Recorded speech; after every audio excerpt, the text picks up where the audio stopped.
All right, we're on this FJ here with Toyota, and I've had it run for about 15 minutes now. It's all steadied out, and it's been in this place. It's 2:16 p.m. right now. It's 78 degrees outside. This vehicle has been sitting out here since this morning, roasting in the sun. It was about 131 degrees when I first took my temperature probe inside there, and after 15 minutes, we're down to its minimum temperature. After about 9 minutes, it was starting to come out minimum. And the minimum temperature out the dash, this is the temperature probe right here. This is just the outdoor ambient temperature for the prowl, where the air goes down. Inside, it's surging between, say, 103 and 94. That's just the air temperature over the hood, the engine, the exhaust manifold, the air getting heated up off of the condenser, then it passes through the radiator and gets hotter.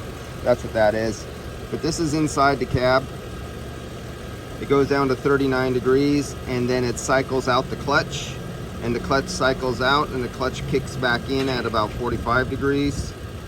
So all you're doing is seeing the cycling of the clutch on and off, because it has hit its minimum temperature that it possibly can go, which is 39 degrees, and that's what the thermostat's minimum is, and it can't get any colder because it won't let it. So now let's see what the temperature of the cab. They're lucky they have a white roof. White makes a big difference, especially when you're in hot climates. If you have a car and you live somewhere, I don't know, like Dubai, somewhere in the Middle East, and you have a car, paint your roof white. Okay, so we're gonna take this red probe right here. You see that red line? That's how they're indicated. So you know that red line goes to the red probe, the green goes to the green, and we're gonna go in the back of the vehicle and not take the temperature in the front of the vehicle. We are going to take the temperature not up here where, see the green right here? See that green? So that's the green line on my probe. We're gonna take the temperature all the way back here. So I'm going to sit it way to hell back here, so it's far away from the air, and we're going to see what the temperature of the air back there is. Who cares about just the air for the front passenger? Yes, this is 39 degrees blowing on the front passenger right here. It's aimed right here at the seat, so I have these at an angle, aiming right at the passenger, right like this and like this, and they're hitting me, and it feels real good, especially after coming out of that bright sun out there. So now let's take a look at what the air temperature is coming down to. And as you can see, a really big fall right there. And that is the temperature of the air in the back. And let's see what that is. So we started, when I brought it from out there, was around 102 degrees. Then I brought it inside, and I have the probe sitting all the way in the back. And can you see it through here? Yes, you can. You could barely see make out the probe. There, you see the probe?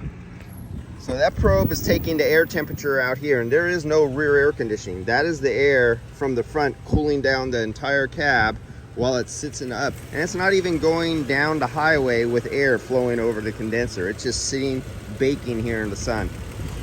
And we are at 73 degrees in the rear of the vehicle. And right out the dash, we're coming out 39 degrees. And as you drive farther and longer, the cabin air temperature just keeps on dropping and dropping as you keep on going time, because we still have to cool down all the plastic and all the material in this car, because it was baking. It was 131 degrees when I started. So the inside temperature cabin cannot drop any lower until that cold air has absorbed and removed the heat from all the surface layer of the vinyl, the plastic, the carpet, the metal, anything in there.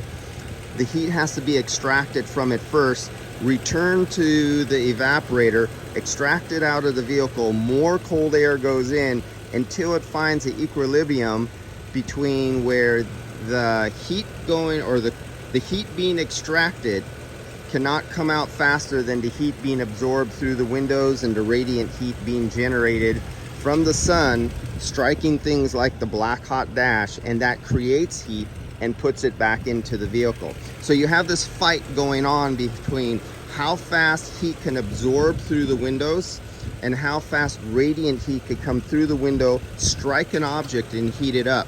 And you're in that constant battle, who's going to win? All right, so that's about it. We're down to 68 degrees right now. As we're talking and time is going on, that will continuously go on. And you can tell because every now and then, as long as the clutch is cycling and it's not flatlining, you have not reached its maximum coolness or tapped it out to where you see the temperature start to go up.